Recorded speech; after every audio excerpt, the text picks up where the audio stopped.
एक समय की बात है कि भारतवर्ष में एक राजा राज करता था। वह बड़ा ही प्रतापी और दानी था। वह प्रतिदिन मंदिर में दर्शन करने जाता और ब्राह्मण और गुरु की सेवा किया करता था।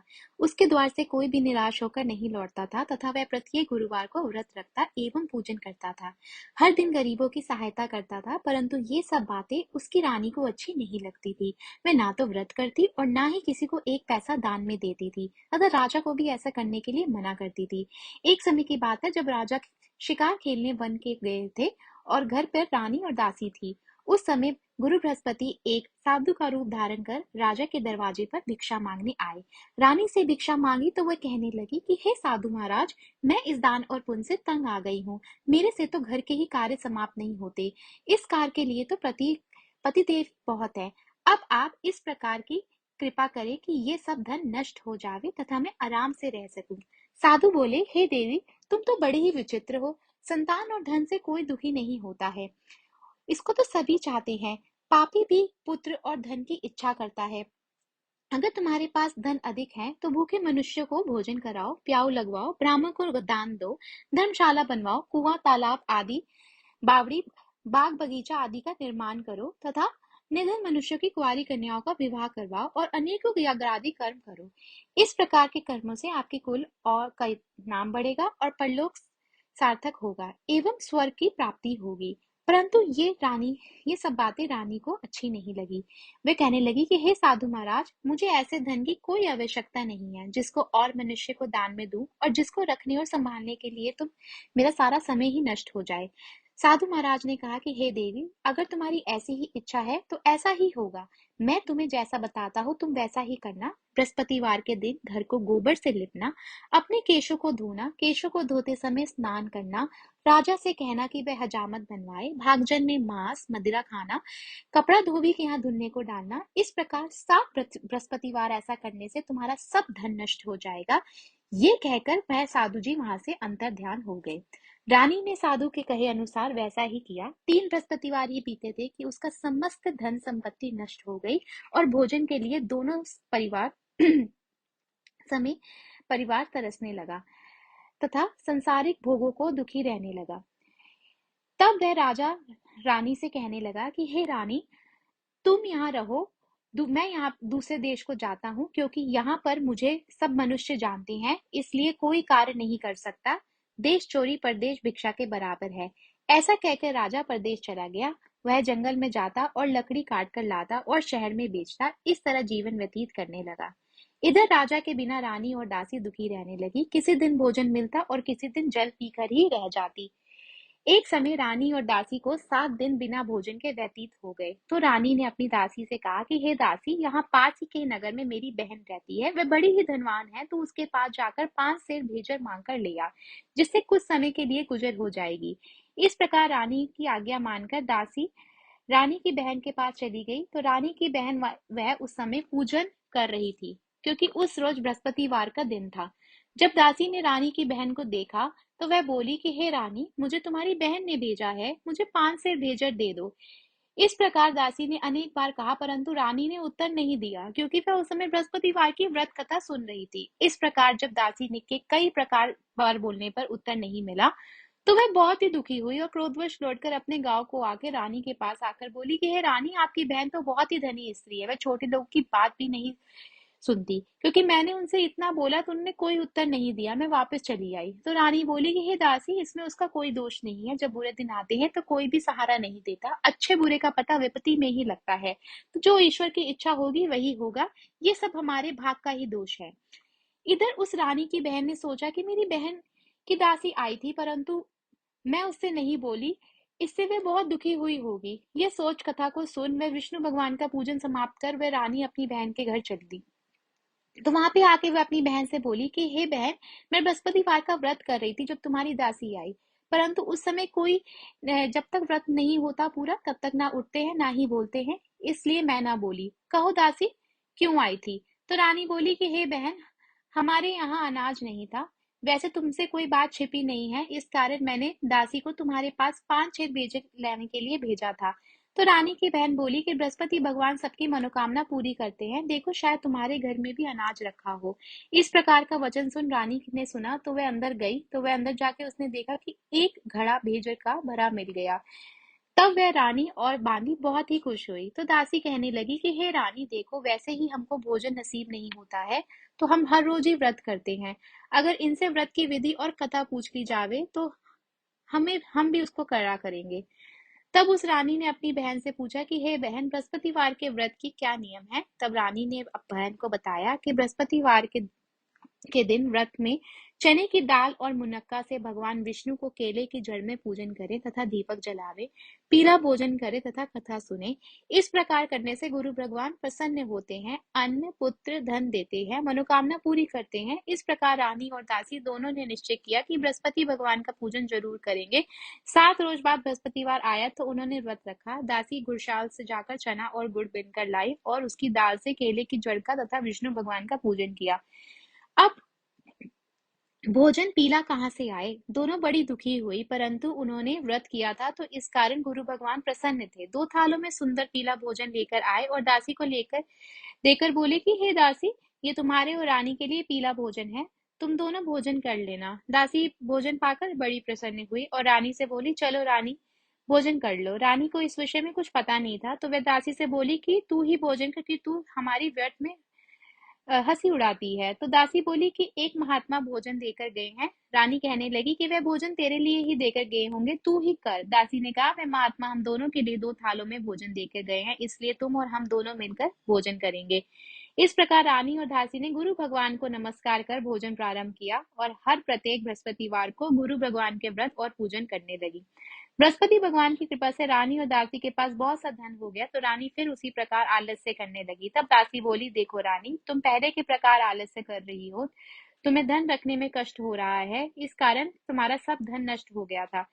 अब गुरु भगवान की कृपा से जब धन हमें मिला है तो उसको दान पुण्य करना चाहिए। दान में भूखे मनुष्य को भोजन कराओ, प्याऊ लगवाओ, ब्राह्मणों को दान दो, कुआं तालाब बावड़ी आदि का निर्माण करो, मंदिर में और पाठशाला में बनवाकर उनमें कुंवारी कन्याओं का विवाह करवाओ। धन को शुभ कर्मों में खर्च करो, जिससे तुम्हारे कुल का यश बढ़ेगा और तुमको स्वर्ग प्राप्ति होगी और पितर भी प्रसन्न होंगे। तब रानी ने इस प्रकार के कर्म करने प्रारंभ कर दिए तो काफी यश फैलने लगा। एक दिन रानी और दासी विचार करने लगी कि न जाने हमारे राजा किस दशा में होंगे, उनकी कोई खोज खबर नहीं है। गुरु भगवान ने से उन्होंने प्रार्थना करी कि एक दिन भगवान ने रात्रि में राजा को स्वप्न में देख के कहा कि हे राजन, उठ, तेरी रानी तुझको याद कर रही है, अपने देश को चला जा। तो राजा प्रातःकाल उठा और विचार करने लगा कि स्त्री खाने और पहनने की ही साथी होती है, पर भगवान की आज्ञा मानकर वह अपने नगर के लिए चलने को तैयार हुआ। इससे पूर्व जब राजा प्रदेश में चला गया था तो परदेश में दुखी रहने लगा था। प्रतिदिन जंगल से लकड़ी बिनकर लाता और उसे शहर में बेचकर अपने दुखी जीवन को बड़ी कठिनता से व्यतीत करता था। एक दिन राजा दुखी होकर अपनी पुरानी बातों को याद करके रोने लगा। तब उस समय जंगल में बृहस्पति देव एक साधु का रूप धारण कर कर आए और राजा के पास आकर बोले कि हे लकड़हारे, तुम इस सुनसान जंगल में किस चिंता में बैठे हो, मुझको बतलाओ। यह सुनकर राजा के नेत्रों में जल भर आया और साधु से वंदना करके बोला कि हे प्रभु, आप तो सब कुछ जानने वाले हो। इतना कहकर साधु को अपनी कहानी सुना दी। महात्मा दयालु होते हैं। वह राजा से बोले कि हे राजन, तुम्हारी स्त्री ने बृहस्पति देव का अपमान किया था, जिस कारण तुम्हारी ऐसी दशा हुई है। अब तुम किसी भी प्रकार की चिंता मत करो, भगवान तुम्हें पहले से अधिक धन देगा। देखो, तुम्हारी स्त्री ने भी बृहस्पतिवार का व्रत प्रारंभ कर दिया है और तुम मेरा कहना मानकर बृहस्पतिवार का व्रत करके चने की दाल व गुड़ को जल के लोटे में डालकर केले की पूजन करो, फिर कथा कहो और सुनो। भगवान तुम्हारी सभी मनोकामना को पूरी करेंगे। साधु को प्रसन्न देखकर राजा बोला कि हे प्रभु, मुझे लकड़ी बेचकर इतना धन नहीं मिलता है जिससे भोजन करने का प्राण कुछ बसा सकूं। मैंने रात्रि में अपनी रानी को व्याकुल देखा है, मेरे पास कुछ भी नहीं है जिससे उसकी खोज खबर मंगा सकूं। फिर मैं बृहस्पति देव की कौन सी कथा कहूं, मुझको ये भी मालूम नहीं है। तो साधु ने कहा कि हे राजन, तुम किसी बात की चिंता मत करो। बृहस्पतिवार के दिन रोजाना की तरह लकड़ियां लेकर शहर को जाओ, तुमको रोज से दुगना धन प्राप्त होगा, जिससे तुम भली भांति भोजन कर सकोगे और बृहस्पति देव की पूजा का सामान भी आ जाएगा। बृहस्पतिवार की कहानी निम्न प्रकार से है। प्राचीन काल में एक ब्राह्मण था। वह बहुत ही निर्धन था और उसकी कोई संतान नहीं थी। वह नित्य पूजा पाठ करता, परंतु उसकी स्त्री बड़ी विनम्रता के साथ रहती थी। वह ना ही स्नान करती, ना ही किसी देवता को पूजा करती थी। प्रातःकाल उठते ही भोजन करती, बाद में कोई अन्य कार्य करती थी। इससे ब्राह्मण देवता बड़े दुखी थे। बेचारे बहुत कुछ कहते, लेकिन उनकी कोई परिणाम नहीं निकलता। भगवान की कृपा से ब्राह्मण को स्त्री को एक कन्या रूपी रत्न पैदा हुआ। वह कन्या अपने पिता के घर में बड़ी होने लगी। वह बालिका प्रातः स्नान करके विष्णु भगवान का जाप करने लगी, बृहस्पतिवार का व्रत करने लगी। अप, अपने पूजा पाठ का समाप्त करके वह पाठशाला जाती और मुट्ठी में जौ भर कर ले जाती और पाठशाला जाने के मार्ग में डालती जाती। वही जौ स्वर्ण के हो जाते तो लौटते समय उनको बिनकर ले आती। एक दिन वह बालिका सूप में सोने के जौ को फटक कर साफ कर रही थी तो उसकी माँ ने देख लिया और कहा कि हे बेटी, सोने के जौ को फटकने के लिए सोने का सूप होना चाहिए।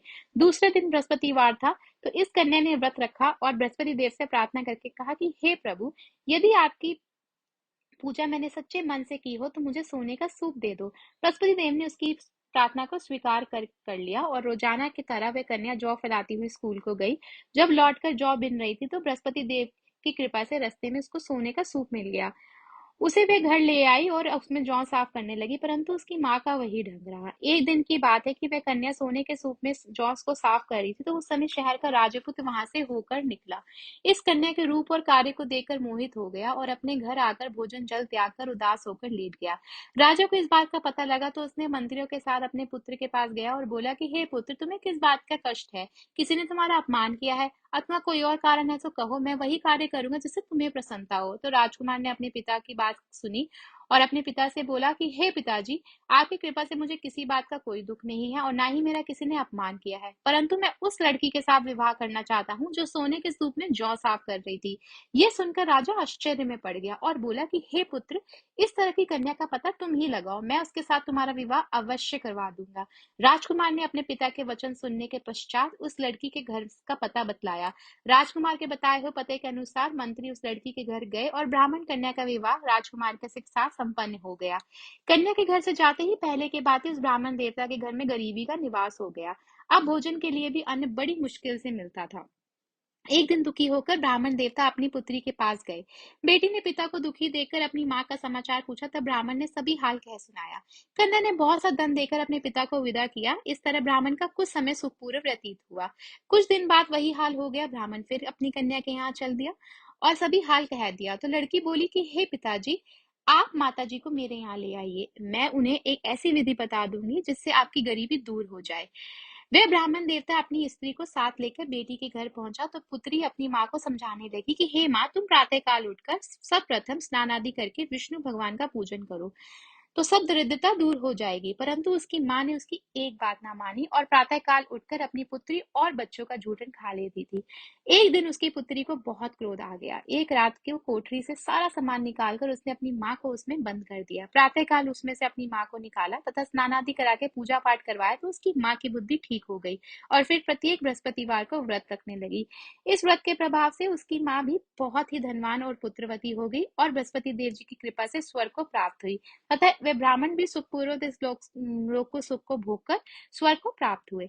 इस तरह कहानी कहकर साधु देवता वहां से लोप हो गए। धीरे धीरे समय व्यतीत होने पर फिर बृहस्पतिवार का दिन आया तो राजा जंगल में लकड़ी काटकर किसी शहर में बेचने के लिए गया।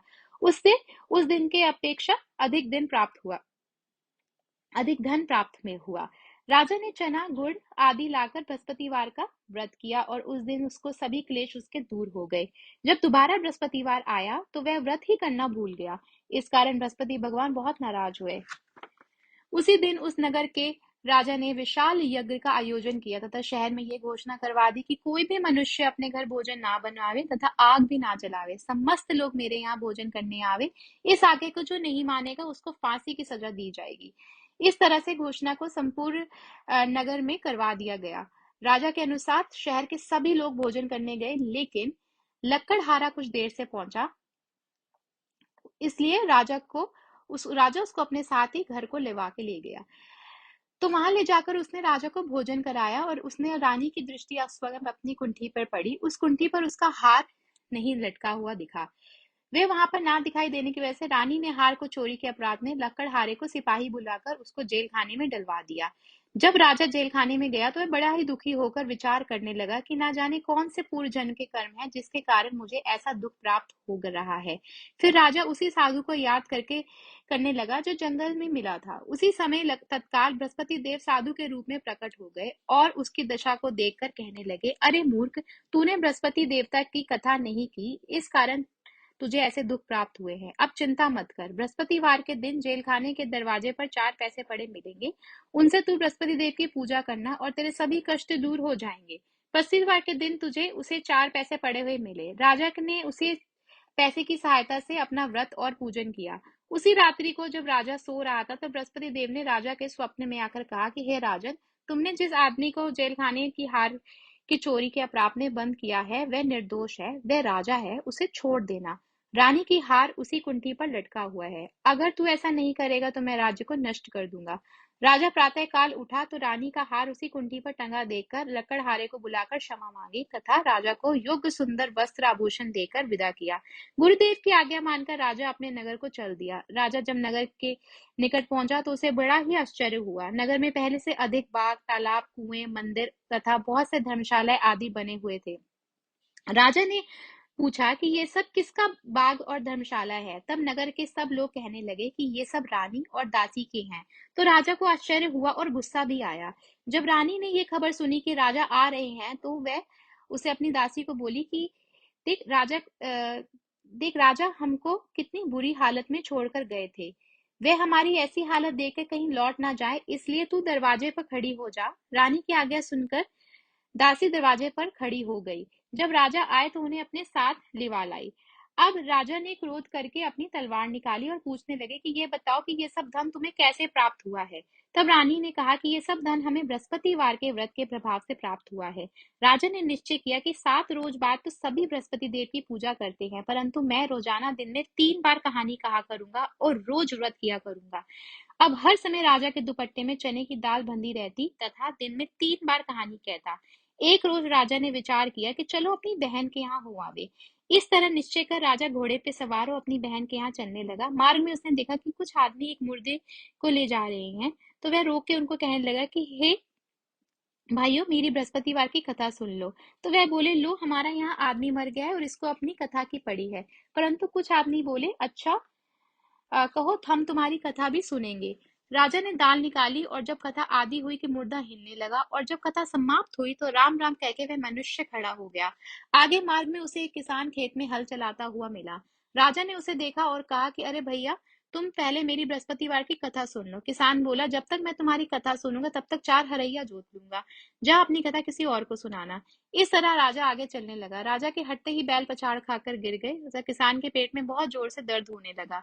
उस समय उसकी माँ वहां रोटी लेकर आई और उसने ये सभी का हाल अपनी माँ को सुनाया। तो वह अपने पुत्र का हाल सुनते ही दौड़ी दौड़ी बुढ़िया राजा के पास गई और उसे जाके बोली कि मैं तेरी कथा सुनूंगी, लेकिन तू अपनी कथा मेरे खेत पे चल के ही सुनाना। राजा ने बुढ़िया के खेत पर जाकर कथा कही तो जिसके सुनते ही वह बैल खड़े हो गए और उसका किसान का पेट भी दर्द होना बंद हो गया। राजा अपनी बहन के घर पहुंच गया। बहन ने भाई की खूब मेहमान नवाजी करी। दूसरे रोज प्रातःकाल राजा जगा और तो वह देखने लगा कि सब लोग भोजन कर रहे हैं। राजा ने अपनी बहन से कहा कि ऐसा कोई मनुष्य है जिसने अभी तक भोजन ना किया हो, जो मेरी बृहस्पतिवार की कथा सुन ले। तो बहन बोली कि हे भैया, ये देश ऐसा ही है, पहले यहाँ लोग भोजन करते हैं, बाद में अन्य कार्य करते हैं। अगर कोई पड़ोस में हो तो देख आऊं।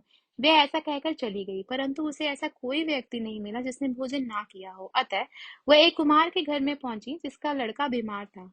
उसे मालूम हुआ कि उसने 3 रोज से कहीं किसी ने भोजन नहीं किया है। तो रानी ने अपने भाई की कथा सुनने के लिए कुम्हार को कहा, तो वह तैयार हो गया। राजा ने जाकर बृहस्पतिवार की कथा कही, जिसको सुनकर उसका लड़का ठीक हो गया। अब तो राजा की प्रशंसा होने लगी। एक दिन राजा ने अपनी बहन से कहा कि हे बहन, हम अपने घर को जाएंगे, तुम भी तैयार हो जाओ। तो राजा की बहन ने अपनी सास से कही तो सास बोली कि हाँ, चली जा, परंतु अपने लड़कों को मत लेके जाना, क्योंकि तेरे भाई की कोई औलाद नहीं है। बहन ने अपने भाई से कहा कि हे भैया, मैं तो चलूंगी, मगर कोई बालक नहीं जाएगा। राजा बोला, जब कोई बालक ही नहीं जाएगा तो तुम भी जाकर क्या करोगी। बड़े दुखी मन से राजा अपने नगर को लौट आया।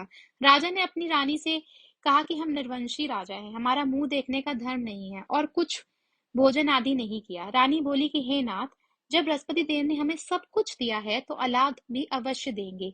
उसी रात बृहस्पति देव ने राजा के स्वप्न में आकर कहा कि हे राजन, उठ, सभी सोच को त्याग दे, तेरी रानी गर्भ से है।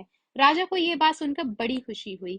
9वें महीने में रानी के गर्भ से एक सुंदर पुत्र प्राप्त हुआ। तब राजा बोला कि हे रानी, स्त्री बिना भोजन के रह सकती है, बिना कहे नहीं रह सकती। जब मेरी बहन आवे तो उसे कुछ मत कहना। रानी ने सुनकर हाँ कर दिया। जब राजा की बहन ने शुभ समाचार सुना तो वह बड़ी खुश हुई तथा बधाई लेकर अपने भाई के घर आई। तब रानी ने उसको कहा कि घड़ा घोड़ा चढ़कर तो नहीं आई, गधा चढ़ी आई। राजा की बहन बोली कि भाभी, मैं इस प्रकार को ना कहती तो तुम्हें औलाद कैसे मिलती। बृहस्पति देव ऐसे ही हैं, जिसके मन में जो कामनाएं हैं सभी को पूर्ण करते हैं। जो सद्भावना पूर्व बृहस्पति देव का व्रत करता है एवं कथा पढ़ता है अथवा सुनता है और दूसरों को सुनाता है, बृहस्पति देव उसकी सभी मनोकामना को पूर्ण करते हैं। जैसी सच्ची भावना से रानी और राजा ने बृहस्पति देव की कथा का गुणगान किया, तो उनकी सभी इच्छाएं को बृहस्पति देव जी ने पूरी की। इसलिए सबको कथा सुनने के बाद प्रसाद लेकर जाना चाहिए। हृदय में उनका मनन करते हुए जयकारा बोलना चाहिए। बोलो बृहस्पति देव महाराज की जय।